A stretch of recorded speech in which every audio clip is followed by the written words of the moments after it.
ఈ రాత్రి మనం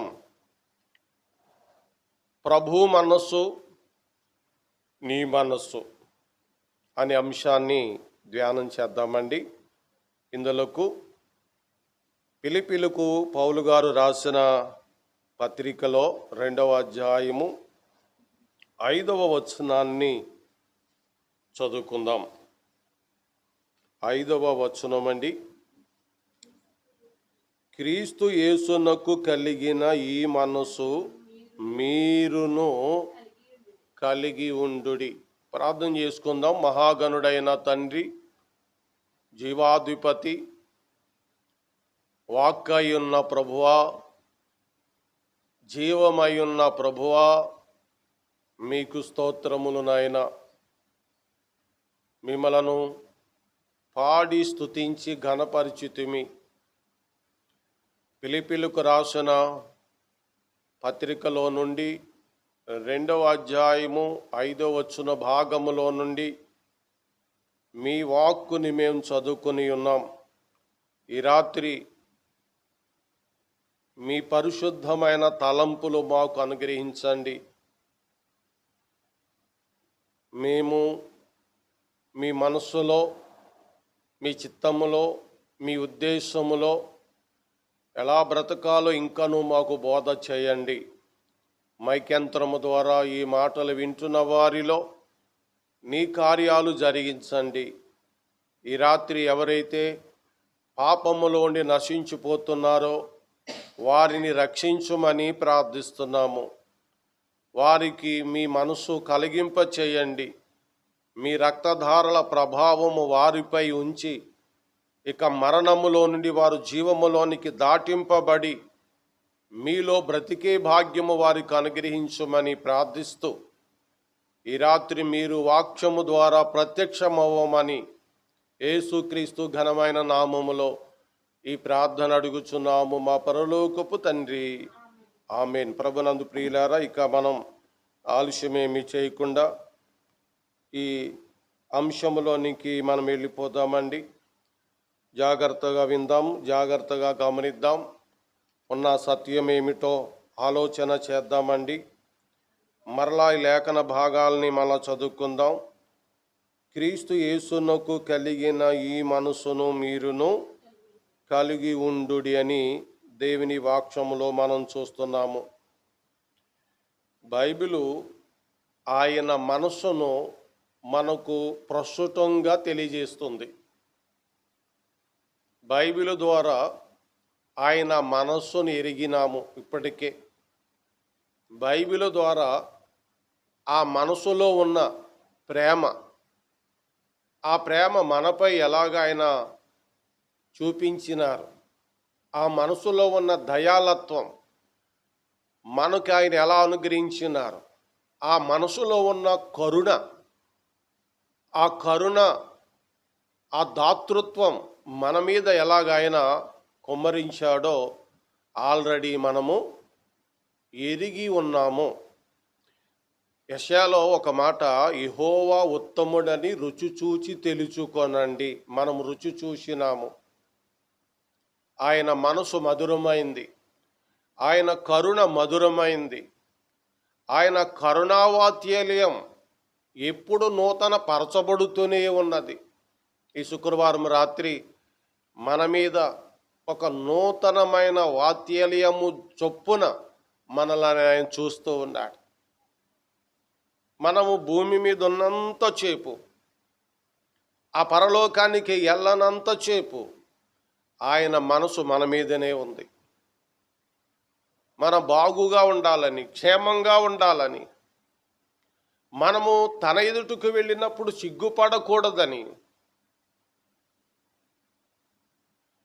మనలో ఏదైనా చేదైన వేరు మొలిచి పాడైపోకూడదని, మనలో పాపానికి మరల జీవం రాకూడదని, మనలో పాపపు భ్రమ నశించిపోవాలనే కానీ పెరగాలని కాకుండా ఆయన అనుదినము వాక్యమిస్తూ ఆయనలోనికి ఆహ్వానించి పరలోక పట్టణానికి వచ్చేంత వరకు ఆయన మన మీద ఆయన మనసు పెడుతూనే ఉన్నాడండి. ఈరోజు మనం జాగ్రత్తగా గమనిస్తే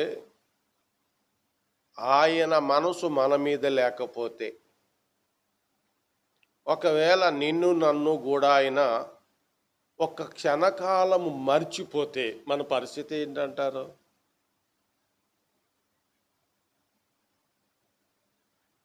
ఆలోచన చేయండి. ఆయన మనసు ఎంత పవిత్రమైందో, ఆ మనసు మన మీద ఎంతగా పెట్టుకున్నాడో ఆలోచన చేయండి. దావీదు అంటాడు, ఒక్క క్షణమైనను సరే నేను నిలవజాలను అన్నాడు. మన మీద అంత మనసు పెట్టుకున్న ప్రభువు మనసును ఈ రాత్రి మనం కొనియాడి ఆయనను ఘనపరిచి ఆయనను మహిమపరచబద్దులమై ఉన్నాం. 5వ కీర్తనలోనికి వెళ్దాం రండి. ఈ 5వ కీర్తనలో ఆయన మనసులో ఉన్న ఒక పవిత్రమైన సుగుణం కనబడుతుంది. మన మనసులో ఉన్న ఒక అపవిత్రమైన సుగుణం, అది సుగుణం అనకూడదులేండి, ఇంకా అపవిత్రం కనపడుతుంది. చూడండి 5వ కీర్తన 4వ వచనం. ఆయన దుష్టత్వము చూసి, చూడండి ఆయన మనసు ఎలాంటిదో చూడండి. మరి మనం చెప్పండి, మనం ఎలాంటి వాళ్ళం? మనము క్రీస్తు యేసు మనసు కలిగి ఉన్నాం కాబట్టి ఇతరులకు కష్టం వచ్చినప్పుడు బాధపడుతున్నాం. ఇప్పుడు మనము క్రీస్తు మనసులో ఉన్నాము. గతంలో క్రీస్తుకు వ్యతిరేకంగా ఉన్నప్పుడు ఇతరుల కష్టాలు వచ్చినప్పుడు మనం హేళన చేశాం, దుష్టులుగా తిరిగాం, దుష్టత్వంలోనే కాలము గడిపాం. మన వాక్యం ఉంది కదా, దుష్టుల ఆలోచన చొప్పున అలాగే నడిచాం కదా. అపహాసకులు కూర్చుండున్న చోటన కూర్చోవద్దని బైబిల్ చెప్తే ఎక్కడ కూర్చున్నాం? ఆ చీకట్లో అపహాసులతోటే కూర్చున్నాం. ఆ ఇంట్లో గొడవలు, ఈ ఇంట్లో గొడవలు చెప్పుకుంటూ నవ్వుకున్నాం. అది మన మనసు.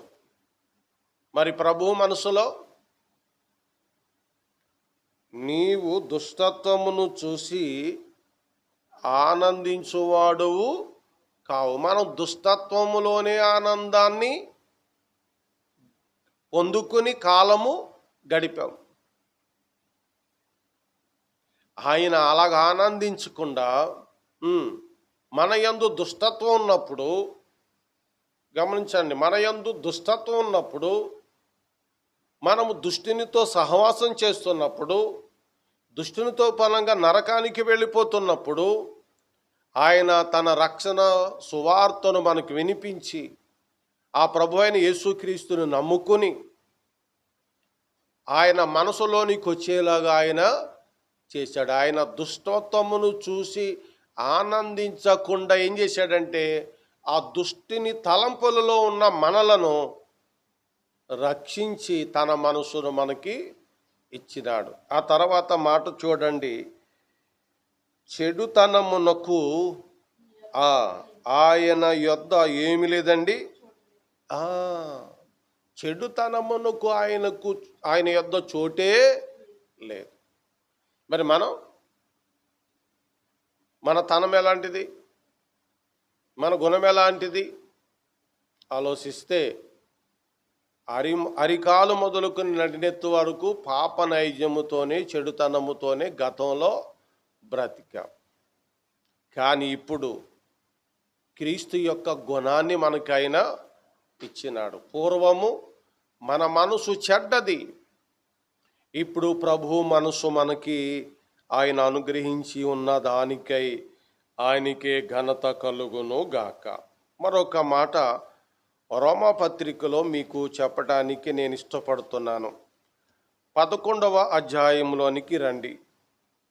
రోమీయులకు రాసిన పత్రిక 11వ అధ్యాయము 34వ వచనం చూడండి. 34వ వచనం అండి, 34వ వచనం. ప్రభు మనస్సును ఈ ఈ ఈ యొక్క క్వశ్చన్కి జవాబు మీ దగ్గర ఉందా లేదా? ఉంది. ఇప్పుడు మనం చెప్పుకొస్తున్నాం అదే. ప్రభు మనసు ఎరిగిన వాడు ఎవడు అనే క్వశ్చన్ వేశారు కదండి. క్వశ్చన్కి మన మనసు చెప్తుంది ఆయన మనసు పవిత్రమైంది. మన మనసు చెడుతనముతో దుష్టత్వముతో నింపబడిన మనస్సు. ఇప్పుడు మనం ఏది చూసి నమ్ముకున్నాము?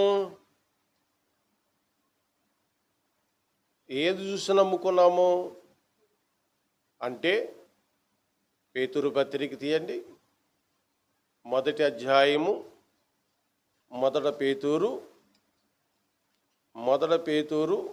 మొదటి అధ్యాయము తీయండి. తీశారా? 5వ వచనం కావాలి చూడండి, 7వ వచనం చూడండి, లేకపోతే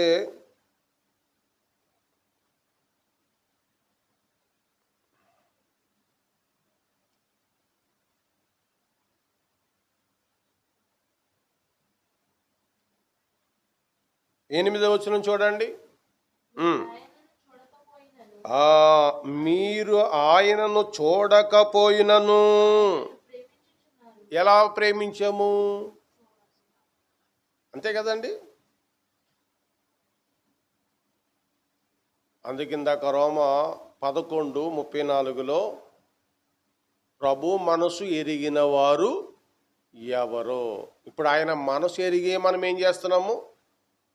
ఆయన కన్నులారా చూడకుండా ఆయన ఎంత ప్రేమామయుడో, కరుణామయుడో, దయామయుడో, నా కొరకు నీ కొరకు తన ముద్దులు ప్రియకుమారుడని యేసు ప్రభుని బలిగా అర్పించిన ఆయన గొప్పవాడు అని కన్నులారా చూడకుండా చెవులారా వాక్యమిని ఆయన యందు విశ్వాసముంచి విశ్వాసమునకు తగిన ఫలం అనుభవిస్తూ ఉన్నాం. అది విశ్వాసమునకు తగిన ఫలం అనుభవిస్తూ ఉన్నాం. అది ప్రభు మనసు. అది కానీ మన మనసు ఎలా ఉంటుంది అంటే చూడండి, మన మనసు ఎలా ఉంటుంది అంటే, ఉదాహరణకు ఆయన మనసు మనలను ప్రేరేపించింది, ఆయన మనసు మనలను ప్రభావితము చేసింది. మరి మన మనసు ఒకవేళ ప్రభావితము చెయ్యాలి అంటే దేనిని చేస్తుంది, ఎలా చేస్తుంది, ఎలాంటి స్థితులు ఉంటాయి చెప్పండి? మన మనసు ప్రభావితము చేసిందిరా అంటే రోమాపత్రిక మొదటి అధ్యాయములో చివరి వచనాలు మీరు చూస్తే ఎవరిని ప్రభావితం చేస్తుందట? వ్యభిచారిని చూస్తామంట, వ్యభిచారినితో సాంగత్యం చేస్తామంట. ఇంకా ఎన్ని ఉన్నాయండి? చాలా గుణాలు, చెడు గుణాలు. ఈ చెడు గుణాలలో కలిసి ఉన్నటువంటి వారు చివరి వచనం చదువమ్మా, చివరి వచనం చదువు. ఇట్టి కార్యములను అభ్యాసించువారు మరణమునకు తగినవారు అని దేవుని న్యాయ విధిని వారు బాగుగా ఎరిగియుండియు వాటిని చేయుచున్నారు. ఇది మాత్రమే గాక అది మన మనసు అండి. వాటిని అభ్యాసించు వారితో ఎలా ఉన్నారు? మళ్ళీ సమ్మతి అంటే స్నేహభావము కలిగి ఉన్నారు. ఆలోచించండి, మన మనసు ఇలాగా నిన్ను పాడు చేసుకుంటుంది. నీ మనసు ఇతరులను కూడా పాడు. అందుకనే మొదటగానే మనం చదువుకున్నాం, మీరును క్రీస్తు యేసుకు కలిగిన ఈ మనసును అది మనం కలిగి ఉన్నాం. ఆయన దగ్గర దుష్టత్వము లేదు, ఆయన దగ్గర చెడుతనము లేదు. ఆయన మనసు పవిత్రమైంది, నిర్దోషమైంది, నిష్కలంకమైంది. ఆ మనస్సును మనం ఎరిగి ఉన్నాము. కనులారా చూడకుండానే విశ్వసించి విశ్వాసమునకు ఫలము ఆ మనసునే కలిగి ఉండి గొప్ప ధన్యతతోటి ముందుకి మనం సాగిపోతున్నాము. 1 కొరింథీ 2వ అధ్యాయం అండి, 16వ వచనం చూడండి. ప్రభు మనస్సును ఎరిగి ఆయనకు బోధింపగలవాడెవడు? ఈ క్వశ్చన్కు మీరు ఏం చెప్తారు సమాధానం? చెప్పండి. ప్రభువుకి బోధించగలవాడెవడు అనే క్వశ్చన్కి మీ సమాధానం ఏంటి? అవునా కాదా? ఏదో చెప్పండి. అర్థం కావట్లేదా? ఇప్పుడు నేను మీకు బోధిస్తున్నానండి, నేను మీకు బోధించగలను, బోధిస్తున్నాను. ఇప్పుడు ప్రభువు మనస్సును ఎరిగి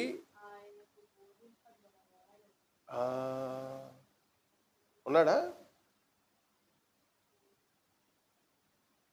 ఆయనకే చేయబట్టుకుని నువ్వు ఎలా చేస్తున్నావు, ఏం చేస్తున్నావు? ఇర్మియాలో చెప్పాడు, యెషయాలో చెప్పాడు. ఆయన పట్టుకునంట చేయబట్టుకుని నువ్వేం చేస్తున్నావు అనగలవాడెవడు?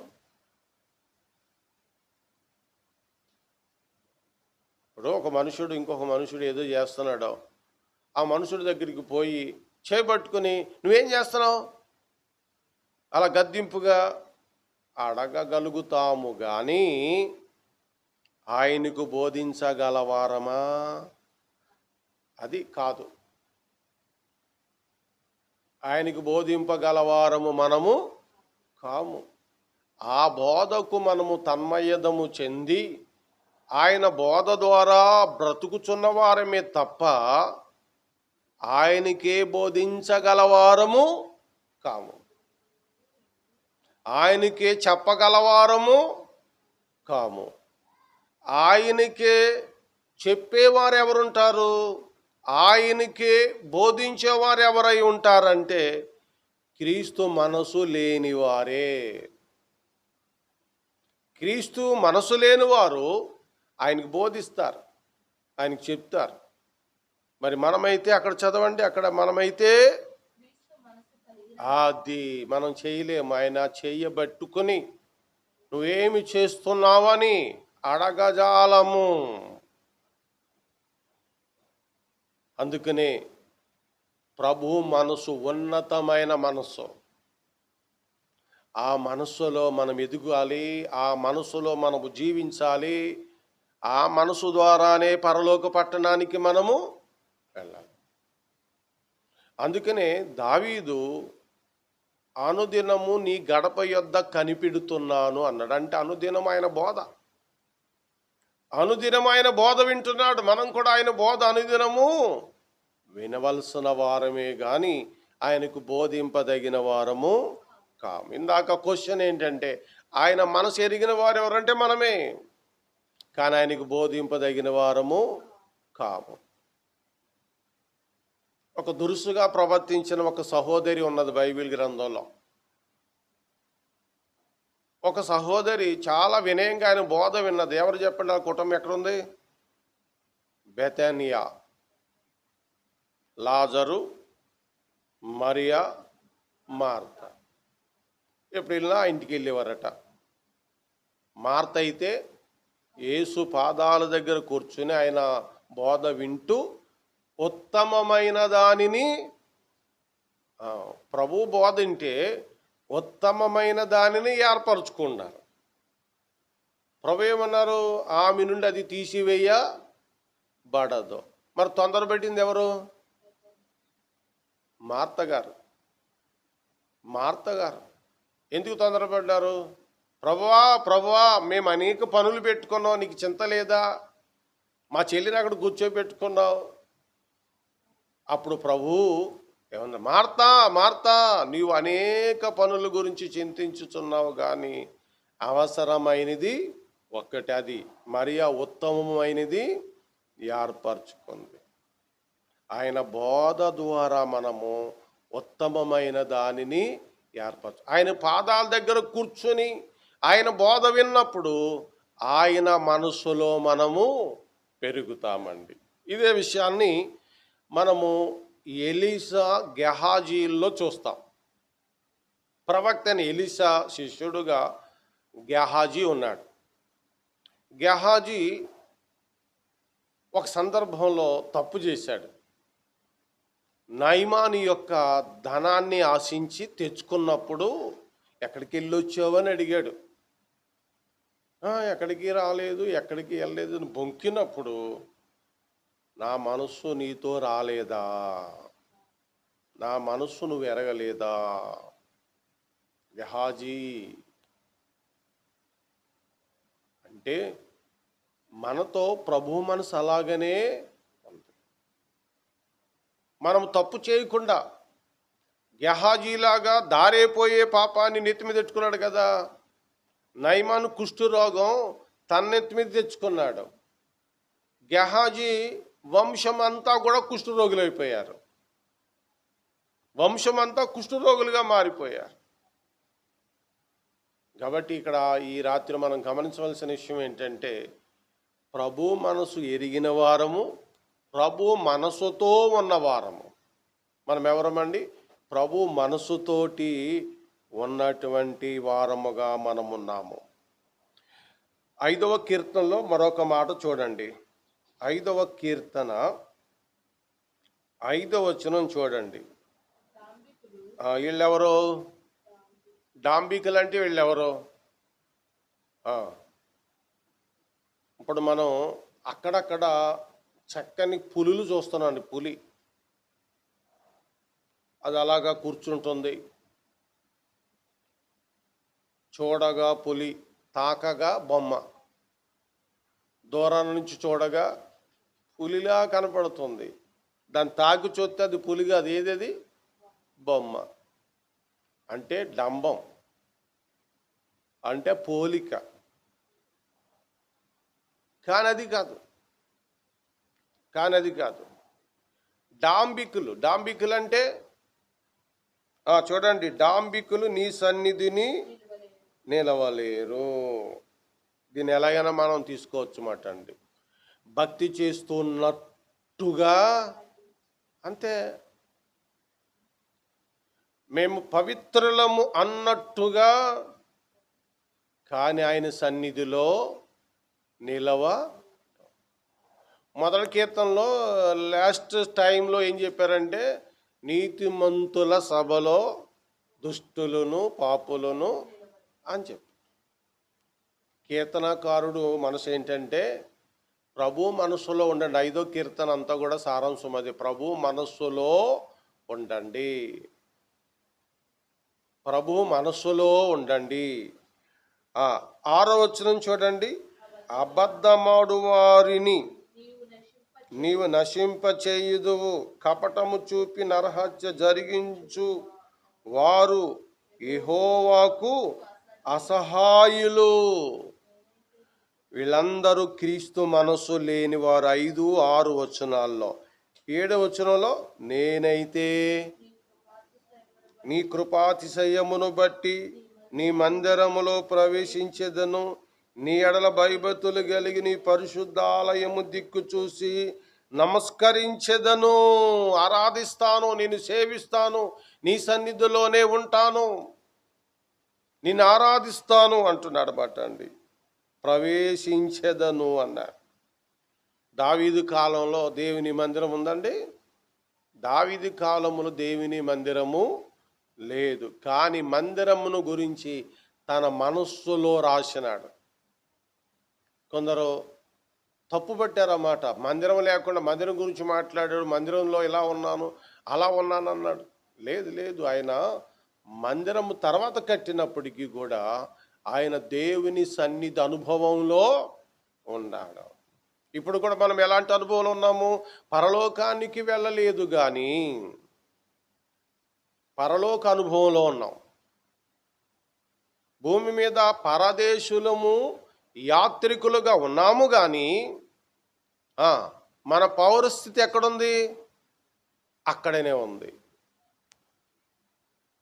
ఎప్పటికైనా మనం ఎక్కడ వారము? అక్కడ వారమే కానీ ఇక్కడ వారము కాము. ఎప్పటికైనా ఆయన సన్నిధిలో ఆరాధించి, ఆయన స్తుతించి, ఆయన చెప్పే పనులు అక్కడ పరలోకంలో చేయవలసిన వారమే. ఇది మన మనస్సు, ప్రభు యొక్క మనస్సుతో మమేకమైన మన మనస్సు చెప్పుచున్నటువంటి విషయము. నేనైతే చదవండి మళ్ళీ. నేనైతే నీ కృపాతిశయమును బట్టి నీ మందిరములో ప్రవేశించెదను, నీ ఎడల భయభక్తులు కలిగి నీ పరిశుద్ధాలయము దిక్కు చూసి నమస్కరించెదను. ఎఫెసీయులకు ఫిలిప్పీలకు పౌలు గారు రాసిన 2వ అధ్యాయము 2వ అధ్యాయము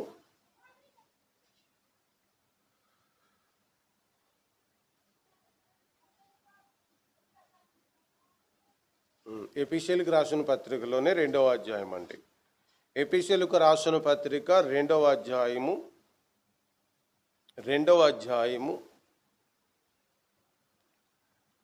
వచనంలోంచి ఇదే మాటలు, అంటే 5వ కీర్తనలో ఉన్న మాటలు ఇక్కడ ఉంటాయి చూడండి. క్రీస్తు యేసునందు ఆయన మనకు చేసిన ఉపకారము ద్వారా అత్యధికమైన తన కృప మహదైశ్వర్యమును రాబోవు యుగములలో కనపరుచు నిమిత్తము క్రీస్తు యేసునందు మనలను ఆయనతో కూడా లేపి పరలోకమందు ఆయనతో కూడా కూర్చుండబెట్టెను. ఇప్పుడు మనం ఎక్కడున్న వారము? భూమి మీద ఉన్నవారం. కానీ ఆధ్యాత్మికంగా మనం ఎవరితో ఉన్నాము? ఆయనతో కూర్చున్నాం, ఆయనతోనే ఉన్నాం. శరీరము విడిచిపెట్టే కాలం కొరకు ఎదురు చూస్తున్నాము. ఈ శరీరము, ఈ ఆత్మ నుండి శరీరము వేరైపోయిన తర్వాత నేరుగా చూస్తాము. కాబట్టి ఇప్పుడు మనము ఆయన మనస్సులో ఉన్నాము, ఆయనతో ఉన్నాము. ఆయన మనలను ఈ పాప మాల్యము నుండి వేరు చేసి ఆయనతో కూడా కూర్చుండబెట్టుకున్నాడు. ఆ మాట తర్వాత వచ్చిన కూడా చూడండి. మీరు విశ్వాసము ద్వారా కృపచేతనే రక్షింపబడి ఉన్నారు. ఇది నీ వలన నా వలన కలిగింది కాదు, ఇదేంటంటే దేవుని. అది ఇప్పుడు ఈ మాట తీసుకొని, దేవుని వరము అనే మాట తీసుకొని కీర్తనల గ్రంథంలో 1 సమూయేలు గ్రంథంలో మనం ధ్యానిస్తే, 2 సమూయేలు గ్రంథాలు ధ్యానిస్తే ఆ దేవుని వరాన్ని దావీదు పొందుకున్నాడండి. దేవుని వరాన్ని దావీదు కీర్తన గ్రంథంలో కూడా మనం అన్ని తిప్పితే అన్ని చోట్ల ఉందన్నమాట.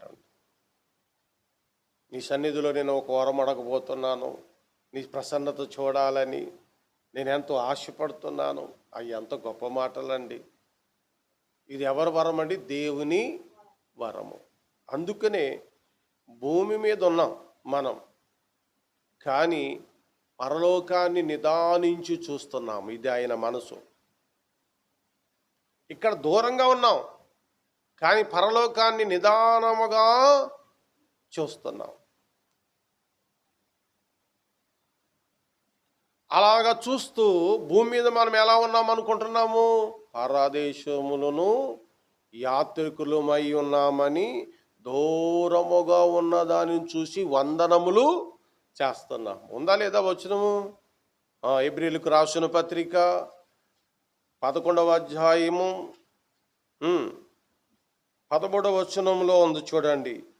వీరందరూ ఆ వాగ్దాన ఫలము అనుభవింపకపోయినను దూరము నుండి చూసి వందనము చేసి తాము భూమి మీద పరదేశులమును యాత్రికులమై ఉన్నామని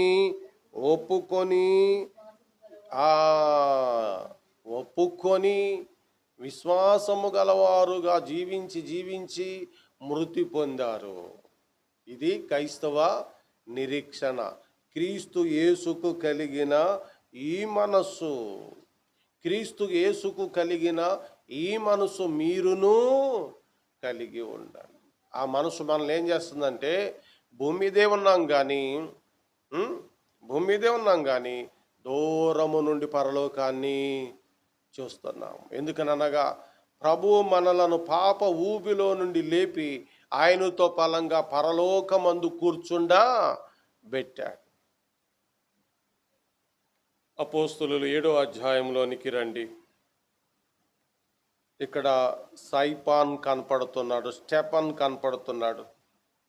స్టెఫన్ చెప్పిన బోధకు యూదులు మండుబడి రాళ్ళు రువ్వి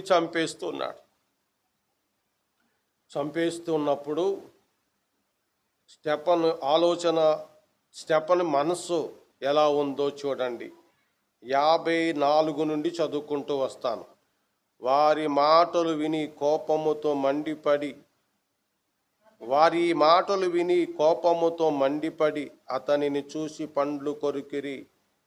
అయితే అతడు పరిశుద్ధాత్మతో నిండిన వాడై ఆకాశం వైపు తేరి చూసి దేవుని మహిమను, ఇది ఆ మనస్సులోని ఉన్నప్పుడు నీలోనున్న ఆత్మీయ అనుభవము ఇది. మహిమను యేసు దేవుని కుడిపార్శ్వమున నిలిచి ఉండుట చూసి. 55 వచనం చాలా గంభీరమైన వచనం అండి. ఈ సైపాన్ క్రీస్తు యేసు మనస్సు కలిగి ఉన్నాడు గనుకను కొట్టేవారిని,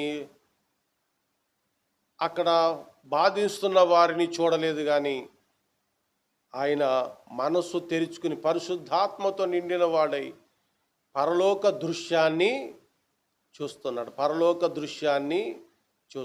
మనం కూడా ఇప్పుడు క్రీస్తు యేసు మనస్సు కలిగి ఉన్న మనము చనిపోయేంత వరకు అలాగే ఉండాలండి. మధ్యన అపవాది మనల్ని గడిబిడి ఇప్పటికే చేస్తూ వచ్చిందండి. ఎలాగైనా మనసులోంచి లాగేయటానికి, ఎలాగైనా సేవ జరగనివ్వకుండా, ఎలాగైనా విశ్వాసిగా ఉండనివ్వకుండా అది చేస్తుంది. స్టెఫన్కి రాలేదు ఇప్పుడు అని చెప్పిన మంచి మాటలే కదా. మరి ఏం జరిగింది ఇప్పుడు? కానీ విశ్వాసాన్ని కోల్పోలేదు. 55 వచ్చిన మళ్ళా చదువుకోండి. ఆ తర్వాత 56లో ఆకాశము తెరవబడుటయు. ఇందాకేమో దూరా నుండి చూశారు, ఇక్కడ స్టెఫన్ ఎలా చూశాడండి? ఆకాశము, అది పరలోకములో దేవుని కుమారుడిని, మనుష్య కుమారుడిని చూశాడండి. ఆయన పరలోకములో మనుష్య కుమారుడిని చూశాడండి. ఏమండి, విశ్వాసం ఎదుట ఆకాశం తెరబడుతుందండి. మన మధ్యన మేము దేవుణ్ణి కనుగొన్నారు, దేవుని ఉనికి తెలిసిందని ఒక పోస్ట్ పెట్టారు. దాన్ని చదువుకొని నిజంగా నేను ఏదైనా చెప్పాలనుకున్నాను, కానీ మనకు వద్దులే అనుకున్నాను. చెప్పేవాళ్ళు ఉంటారులా అనుకున్నాను. వింటున్నారమ్మా? మన మనస్సు ఏం చెప్తుంది? ఆయన అక్కడ ఉన్నాడని మనకు చూపెడుతూ ఉంది. వారికి ఏమో దేవుడు అంటే తెలీదు. మన మనసు చెప్తుంది దేవుడున్నాడు అక్కడని. ఆకాశము తెరవబడుటయు మనుష్య కుమారుడు దేవుని కుడిపార్శ్వమందు నిలిచి ఉండుటయు చూచుచున్నానని చెప్పెను. అప్పుడు వారు పెద్ద కేకలు వేసి చెవులు మూసుకుని ఏకముగా అతని మీద పడి పట్టణపు వెలుపలికి అతనిని వెళ్ళగొట్టి రాళ్ళు రువ్వి చంపిరి. సాక్షులు సౌలు అను ఒక యవనుని పాదముల యొద్ద తమ వస్త్రములు పెట్టిరి. ప్రభువుని గురించి మొర్రపెట్టుచు, యేసు ప్రభువా నా ఆత్మను చేర్చుకొనమని సైపాన్ పలుకుచుండగా వారు అతనిని రాళ్లతో కొట్టిరి. అతడు మోకాళ్ళుని ప్రభువా వారి మీద ఈ పాపము మోపకమని గొప్ప శబ్దముతో పలికెను. ఈ మాట పలికి నిద్రించెను. సౌలు ఈ మాటకు సమ్మతించాడు కాబట్టి ఈ భారం ఆయన మీద పడి చేసేసాడు ప్రభు. ఇప్పుడు సైపాన్ ఎలా జరిగిందండి? ఆయన కింద నుండి పరలోకాన్ని చూశాడు. అది క్రీస్తు యేసు మనస్సు. కాబట్టిని క్రీస్తు యేసు మనస్సులో మనము ఎదిగి ఫలించాలి. ఈ రాత్రి ఇంతటితోటి ఈ వాక్యాన్ని ముగించుకుందాం. ప్రభు చిత్తమైతే ఆయన మనసులో ఉన్న విశేషాలను ఇంకా మనము లోతుగా ధ్యానం చేద్దాం. ఈరోజు చెప్పుకున్న ఈ లోతైన విషయాలు మర్చిపోకండి. అందుకు మీరు ఏమని చెప్పుకోవాలి తెలుసా అండి? నా మనసు మంచిది కాదు, నీ మనస్సులో నన్ను ఎదిగింపచేయి, రూపాంతరపరచు ప్రభువా.